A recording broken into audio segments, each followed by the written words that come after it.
Happy Friday, everyone, and welcome to your edition of the Daily Driver for Friday, January 16th, 2009. I'm Philippe Kahn, folks, and I am in a great mood this morning. I don't mind telling you.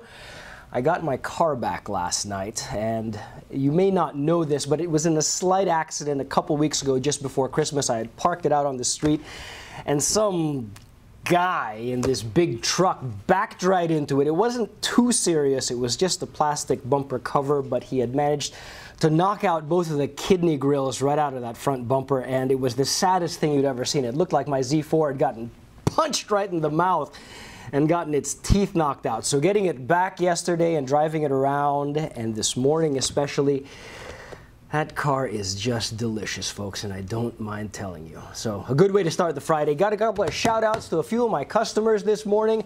First of all, to David. David, thank you very much for the pastries, folks. He's just gotten back from Venice and brought me back some of these delicious little pastries that you stick one in your mouth and they suck all the moisture out of your head. They're that good. But he was in Venice picking up his 335 Xi, and I definitely appreciate it, David. Glad you had a good time. We're getting your car back as soon as possible, I promise. James, I got your car today. It's your 335i sedan. It's here. You're approved. Just come back on Tuesday. We'll get the deal done. And please, for God's sake, stop shopping already. We're done. Okay. And finally, Dustin. There's a certain 17-year-old folks who rolled up to school this morning in a certain 135i convertible, and I gotta admit I'm a little bit jealous. Can you imagine what it's like to roll up to high school in a 135 convertible? Whew! If you listen closely, you can probably hear the sounds of teenage girls screaming. Take care of that car, Dustin. Please be careful. If you get hurt in that thing, your parents will kill you, then me. All right, just a little bit of serious stuff this morning, folks. Settle down just a little bit. We've got a serious question from Diana, coming from the interwebs, a little site you may be familiar with, Bimmerfest.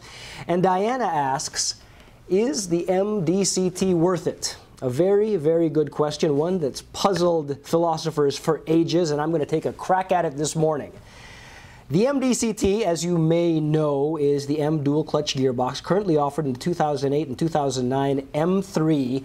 And Diana, when you say, is it worth it, I guess it all depends on what your definition of it is.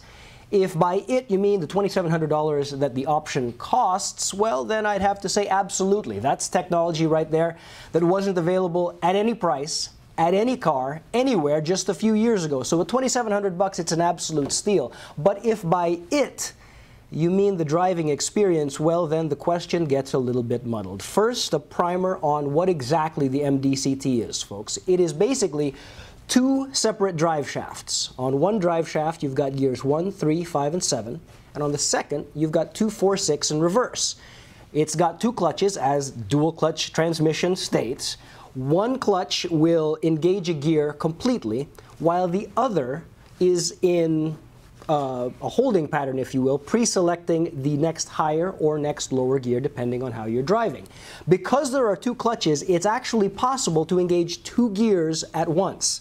Why would you want to do that? Well, you really wouldn't, but what it does allow you to do is shift gears basically instantaneously without power interruption, because if you can engage two gears at once, you can have one just about disengaged and one fully engaged, no interruption of power and no transfer of weight when you're shifting gears.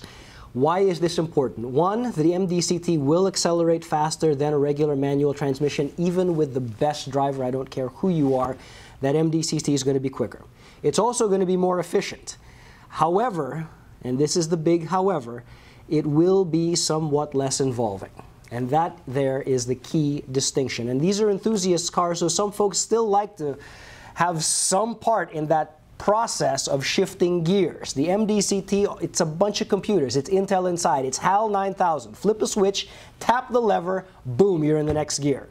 With a typical three-pedal manual, there's still the process of clutch in, neutral, next gear, clutch out, gas, and go, which is going to take more time, but for some people will be ultimately more satisfying. So Diana, when you ask, is the MDCT worth it? The question is it worth it to you? What kind of car experience is it that you're looking for? And at the end of the day, you just kind of have to be thankful that BMW still gives you a choice. Back in 2005, when they first introduced the M5 and the SMG in that car, it was rumored that that was the end of the manual transmission, until the American market demanded that they put in a 6-speed manual in there, which was actually technologically inferior to the 7-speed SMG. And BMW complied, brought us a manual transmission within a year. And it was all because of the American market, and I got to tell you, it was that moment that I was never prouder to be an American. That's your edition of the Daily Driver for Friday, January 16th, folks. I hope you enjoyed it. We'll see you tomorrow.